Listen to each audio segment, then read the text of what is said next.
अस्सलामुअलैकुम वरहमतुल्लाहि वबरकातुह। આજે આપણે પ્રકરણ નંબર 2 બહુપદીઓ ધોરણ 9માં સ્વાધ્યાય 2.1 ભાગ 2 વિશે ચર્ચા કરીશું।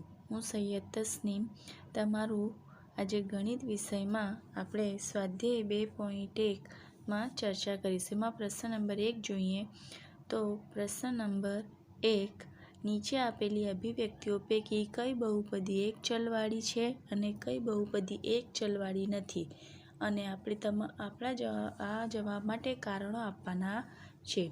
તો કઈ અભિવ્યક્તિ એટલે કે બહુપદીઓ આપી છે ચલવાળી છે કે નહીં, એમાંની પહેલી બહુપદી 4x² - 3x + 7। તો અહીં બહુપદીઓની ઘાત ચલની ઘાત 4x² - 3x² વત્તા 7x0।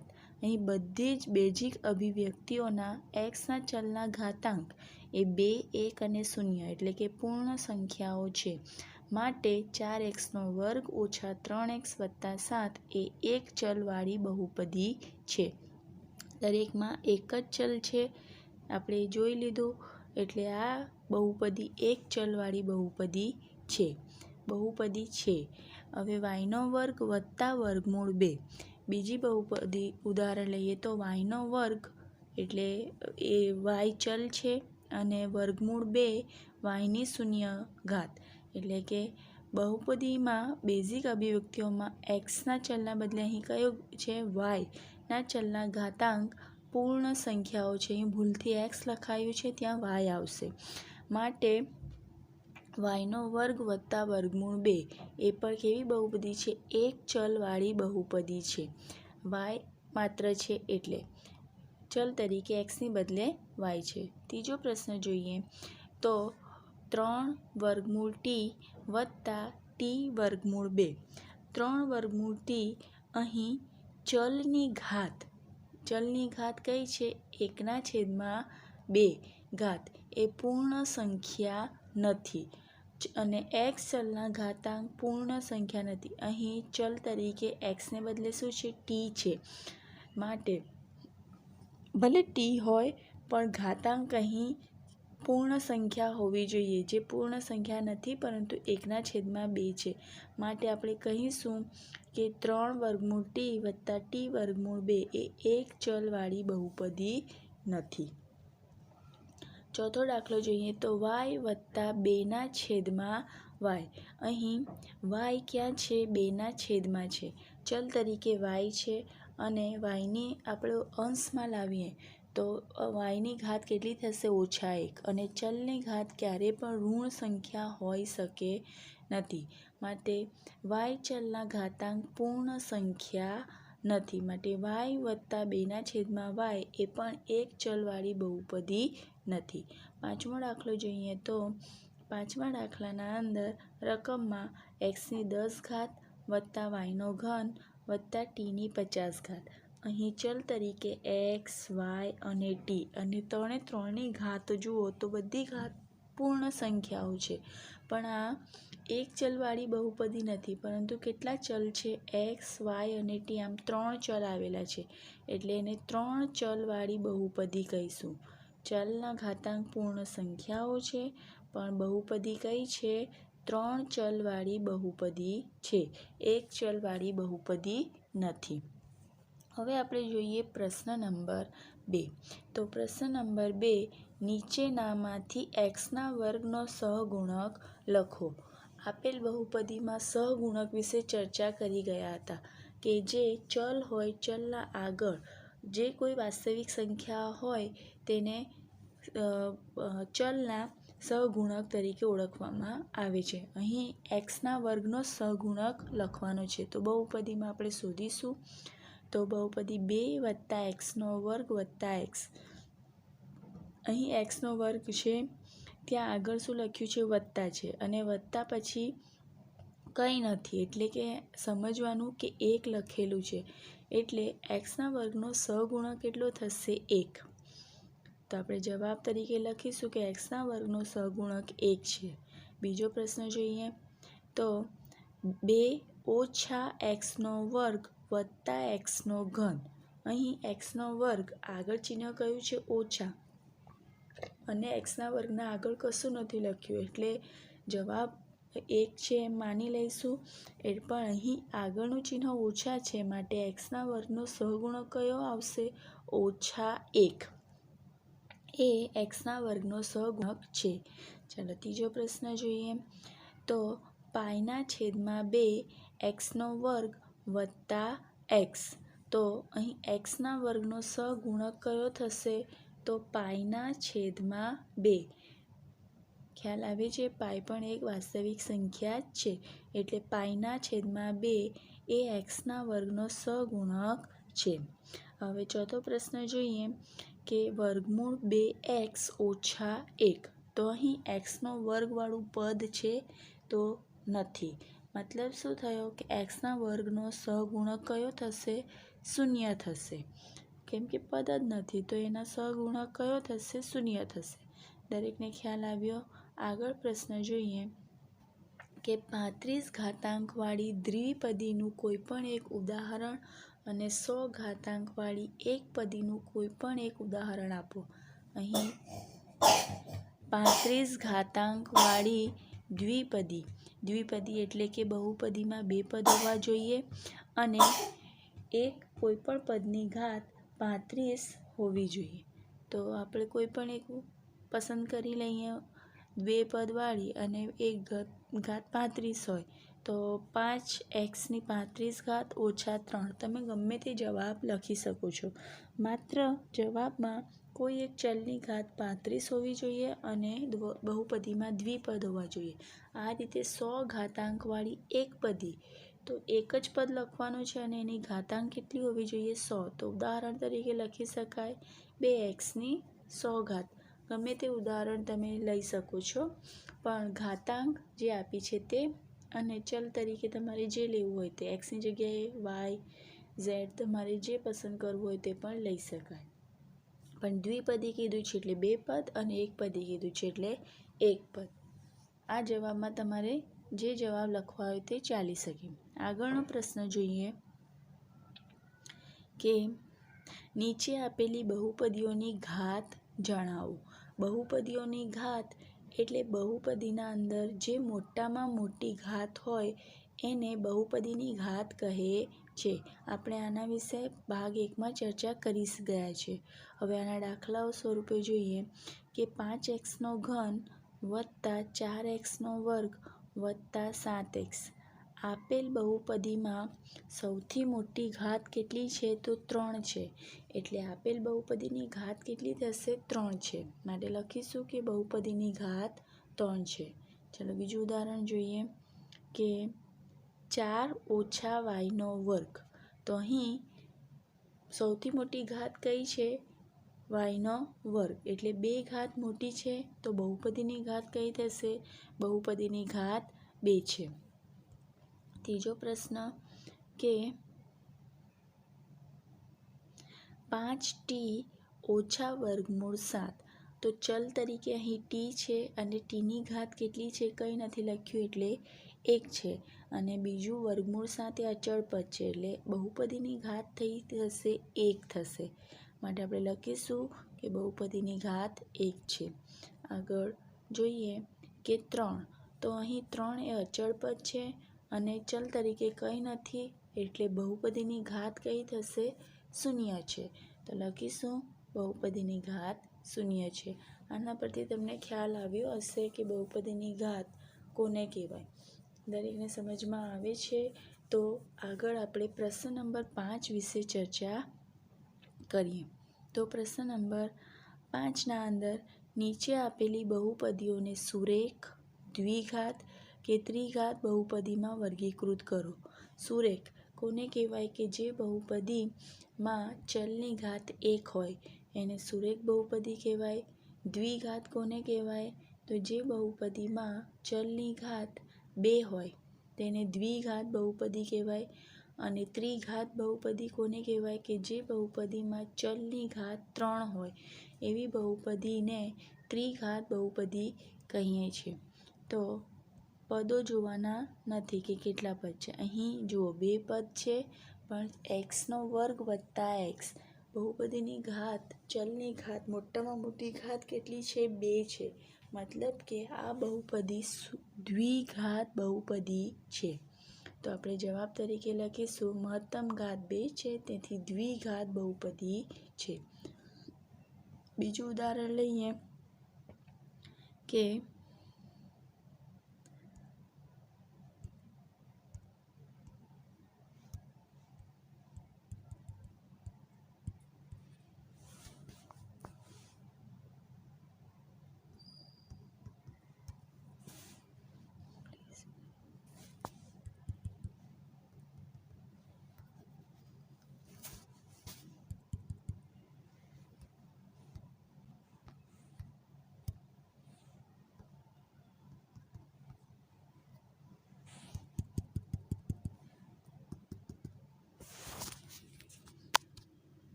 બીજી બહુપદી જોઈએ કે એક્સ ઓછા એક્સનો ઘન.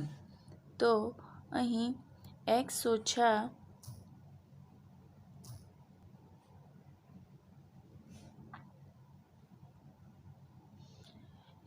ઓછા એક્સનો ઘન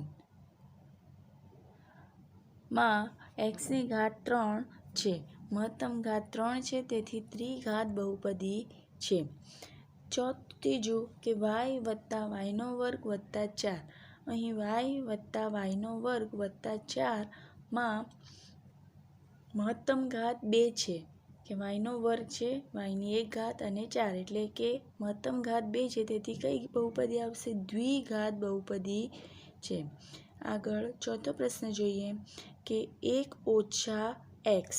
તો એક્સની ઘાત અહીં કંઈ નથી લખ્યું, એ મતલબ કે એનો 1 છે. મતલબ કે એક્સની ઘાત 1 છે, એટલે મહત્તમ ઘાત કેટલી થઈ? 1 છે. તેથી 1 ઘાત હોય તો એવી બહુપદીને આપણે સુરેખ બહુપદી કહીએ છીએ. તો આગળ સુરેખ બહુપદી છે. પ્રશ્ન 3 ટી. અહીં પણ ટીની ઘાત કેટલી છે? તો 1 છે. મહત્તમ ઘાત 1 છે, તેથી સુરેખ બહુપદી છે. પ્રશ્ન 6 કે આરનો વર્ગ. હવે આરનો વર્ગ ચલ તરીકે આર છે અને વર્ગ છે, તો મહત્તમ ઘાત 2 છે, તેથી કઈ બહુપદી થશે? દ્વિઘાત બહુપદી છે. ભલે એક પદ હોય પણ ઘાત કેટલી છે? 2 છે. આપણે ઘાત જોવાની છે અને એના પરથી વર્ગીકૃત કરીશું સુરેખ, દ્વિઘાત અને ત્રિઘાત. પ્રશ્ન નંબર 7માં 7 નો ઘન. અહીં પદ એક જ ભલે હોય પણ એક્સની ઘાત કેટલી છે? તો 3 છે. મહત્તમ ઘાત 3 છે, એટલે તે ત્રિઘાત બહુપદી છે. હવે આગળ આપણે ચર્ચા કરીએ કે બહુપદીના શૂન્યો. બહુપદીના શૂન્યો કોને કહેવામાં આવે છે? તો આપણે 2 પરિણામો, અગત્યના પરિણામો યાદ રાખવાના છે કે શૂન્ય એ બહુપદીનું શૂન્ય હોઈ શકે, પરંતુ બહુપદીના શૂન્યો એ શૂન્ય ન હોઈ શકે. ચલની કિંમત માટે જો બહુપદીનું મૂલ્ય, ચલનું મૂલ્ય શૂન્ય મળે તો એનો મતલબ એમ કહેવાય કે શૂન્ય એ બહુપદીનું શૂન્ય હોઈ શકે. પણ દર વખતે શૂન્ય મળે એ જરૂરી નથી. માટે આપણે કહી શકીશું કે શૂન્ય એ બહુપદીના શૂન્ય ન હોઈ શકે. ચલની કિંમત શૂન્ય ન પણ મળે, 3 મળે, 4 મળે, 5 મળે, મતલબ કે બહુપદીનું શૂન્ય, ચલનું મૂલ્ય આપણને શૂન્ય મળતું નથી, એટલે કે બહુપદીનું મૂલ્ય શૂન્ય નથી, શૂન્ય એ શૂન્ય નથી. બીજું ઉદાહરણ જોઈએ કે સુરેખ બહુપદી અનન્ય શૂન્ય ધરાવે છે.